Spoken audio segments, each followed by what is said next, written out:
ഷിബിച്ചേട്ടാ നമസ്കാരം. നമസ്കാരം. ചേട്ടന്റെ വീട്ടിൽ ഇങ്ങനെ ഒരു കഴുകൻ വന്നിരിക്കുന്നുണ്ടെന്ന് പറഞ്ഞിട്ട് ഞങ്ങളൊന്ന് കാണാൻ വേണ്ടി വന്നതാണേ. ഇവിടെ വന്നു കഴിഞ്ഞപ്പോഴാണ് ഇതാണ് സംഭവം എന്ന് മനസ്സിലായത്. ഇതിപ്പോ എവിടത്തേക്കുള്ളതാണ്? ഏത് ടീമിന് വേണ്ടി ഉണ്ടാക്കി വെച്ചിരിക്കുകയാണ്? വയനാട് ഫോറസ്റ്റ് കേന്ദ്രമുണ്ട്, അവിടേക്കാണ്. വയനാട് ടൂറിസ്റ്റുകളൊക്കെ വരുന്ന സ്ഥലത്തേക്ക് അവിടെ വയ്ക്കുമ്പോൾ കുറെ വർക്കുകൾ ചെയ്താൽ തന്നെ അപ്പൊ ഇതിവിടെ ചെയ്യും. അവിടുന്ന് വണ്ടി കയറ്റി കൊണ്ടുപോകും. ഇതിപ്പോ എത്ര നാളായി ഈ ഫീൽഡിലേക്ക് കടന്നിട്ട്? ഇതിപ്പോ ഒരു 30 വർഷത്തോളമായി ഈ വർക്കാണ്, ആർട്ട് വർക്കാണ് ചെയ്തുകൊണ്ടിരിക്കുന്നത്. അത് ഗാർഡന്റെ വർക്ക്, ശില്പങ്ങളുടെ വർക്ക്, എല്ലാവർക്കും ഉണ്ട്. ഇപ്പൊ എത്ര ദിവസത്തെ വർക്കാണ് ഇത്? ഇത് ഒരു മാസം അടുത്ത് വന്നു മൊത്തം. ഇതിന്റെ ഡീറ്റെയിൽ ആയിട്ട് അതിന്റെ മെറ്റീരിയൽസ് ഒക്കെ എന്തൊക്കെയാണ്? കമ്പി, നെറ്റ്, സിമെന്റ്, മണല്, ഇത്ര സാധനം ഉപയോഗിച്ചിട്ടാണ് ചെയ്യുന്നത്. പിന്നെ നമ്മൾ സ്കെൽറ്റൻ കെട്ടാൻ വേണ്ടിയിട്ട് വെൽഡ് ചെയ്യും. വെൽഡ് ചെയ്തതിന് ശേഷമാണ് അത് നെറ്റ് കെട്ടിയിട്ട് അതിന് മുകളിൽ സിമെന്റ് തേച്ചിട്ടാണ് വർക്ക് ചെയ്യുന്നത്. മൊത്തം ഉള്ളു പൊള്ളയാണ്, മൊത്തം ഉള്ളു പൊള്ളയായിരിക്കും ചെയ്യുമ്പോൾ. ഇതിപ്പോ ഏകദേശം ഒരു മാസത്തോളം ഒരു മാസം എടുത്തു. ഇതിപ്പോ ചേട്ടൻ തന്നെയാണോ ചെയ്യുന്നത് അല്ലെങ്കിൽ വർക്ക് ചെയ്യാൻ വേറെ ആരെങ്കിലും കൂടുതൽ? പിന്നെ ഹെൽപ്പിന് ആരെങ്കിലൊക്കെ വിളിക്കും. സമയം പെട്ടെന്ന് ചേർക്കണ്ടാണെങ്കിൽ നമ്മൾ ഒരാളെ വിളിക്കും. അങ്ങനെ ചെയ്തിട്ടുണ്ട്. ഇതിപ്പോ ഏകദേശം എന്ത് ഹൈറ്റ് ഉണ്ടാവേണ്ടത്?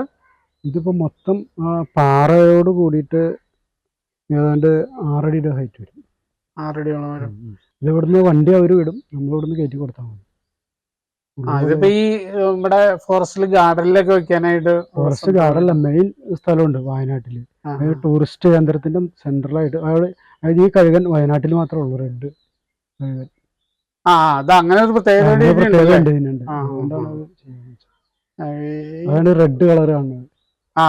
സാധാരണ റെഡ് അല്ല, ഒരു മഞ്ഞ ടൈപ്പ് കളറാണ് വരാറ്. ഇത് വയനാട്ടിൽ മാത്രമേ ഉള്ളൂ ഈ കഴുകൻ. അതുകൊണ്ടാണ് അത് ചെയ്യാൻ. അപ്പൊ ഇത് ഉണ്ടാക്കാനായിട്ട് ഇതിന്റെ ഡിസൈൻ എങ്ങനെയാ ചേട്ടൻ തിരഞ്ഞെടുക്കണത്? ഡിസൈനൊക്കെ അവര് തരുന്നതാണ്. പാർട്ടി വന്ന് ഏൽപ്പിക്കുന്നതാണ്. അപ്പൊ നമ്മളത് നോക്കിട്ട് നമുക്ക് പരമാവധി പറ്റുന്ന വലിപ്പം വലിപ്പം പറയും, നമ്മൾ ആ വലിപ്പത്തിന് ചെയ്തു കൊടുക്കും. ഫോട്ടോ തരും, അല്ലെങ്കിൽ പടം ഇത് തരും, നെറ്റ് വഴി അയച്ചു തരും. അങ്ങനെയാണ് ചെയ്തുകൊണ്ടിരിക്കുന്നത്. ഇത് നമ്മള് വീട്ടിലിരുന്ന് ആണോ കൂടുതൽ ഇങ്ങനെ ചെയ്യുന്നത്, അല്ലെങ്കിൽ സ്പോട്ടിൽ പോയി ചെയ്ത്? വയനാട് ദൂരം കൂടുതലല്ല, ഇവിടെ തന്നെ ചെയ്യാന്ന് വെച്ചു. അവിടെ വരെ പോയി ചെയ്ത് ബുദ്ധിമുട്ട്. അപ്പൊ ഇവിടെ ചെയ്ത് കൊണ്ടുപോകാൻ അങ്ങനെ കൂടുതൽ ചെയ്യുന്ന ഇവിടെ വെച്ചിട്ടാ. ഇതിപ്പോ വർക്ക് അവര് വന്ന് കണ്ടോ? വർക്ക് ഫോട്ടോ അയച്ചു കൊടുത്തു. നമ്മൾ ഓരോ വർക്ക് ചെയ്യുന്ന ഇമ്പ്രൂവ്മെന്റ് ആയിട്ട് അയച്ചു കൊടുത്തു.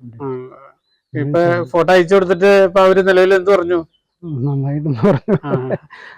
എന്താ പറയാ, ഞാൻ വയ്ക്കുമ്പോ ഒരു പുലിയുടെ വർക്ക് ചെയ്തായിരുന്നു. അപ്പൊ അത് അവർക്ക് ഭയങ്കര ചെയ്തു വയനാട്ടിൽ. അപ്പൊ അവർക്ക് അത് ഭയങ്കര ഇഷ്ടപ്പെട്ടു. അപ്പൊ മെയിൻ ഫോറസ്റ്റ് ഓഫീസർ പറഞ്ഞു ഇത് ചെയ്യണം എന്ന് പറഞ്ഞിട്ട് അങ്ങനെയാണ് ഇത് ചെയ്തു. ഇനി ചെയ്യാണ്ട്.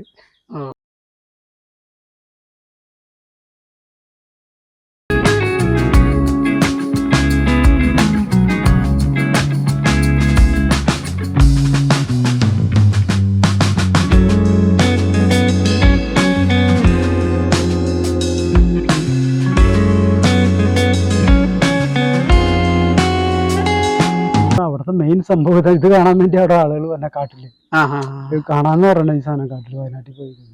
വയനാട്ടില് ചെന്ന് കാണാൻ പറ്റും.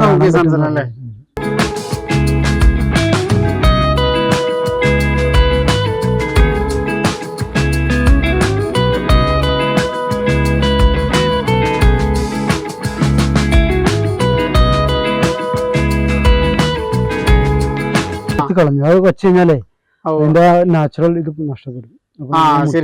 ഇപ്പൊ കാലുമ്പോ തന്നെ എന്നാലും അതിന് ഭംഗിയുള്ളൂ. പക്ഷികളൊക്കെ അങ്ങനെയുള്ള നിൽക്കുള്ളൂ. ഇതിപ്പോ നല്ല ഒരാള് കയറിയിരുന്നാലും അങ്ങനെ പ്രശ്നങ്ങളൊന്നും പറ്റില്ലല്ലേ? പ്രശ്നമില്ല, ഇത്രയ്ക്ക് സ്ട്രോങ് അത്. അപ്പൊ ആ കമ്പി എന്തൊരു വലിപ്പുണ്ടാവട്ടോ? അത് 12 കമ്പി. അത് താഴെ കാണാം. ഇത് ഇനി അവിടെ കൊണ്ട് ചെന്നിട്ട് ഇത് കോൺക്രീറ്റ് നിറയ്ക്കും. ഈ ഗ്യാപ്പിയുടെ ഇത് പീഠത്തിന്റെ മുകളിൽ വയ്ക്കണം. അത്ര ഒരു 5 അടി ഹൈറ്റിന്റെ മുകളിൽ.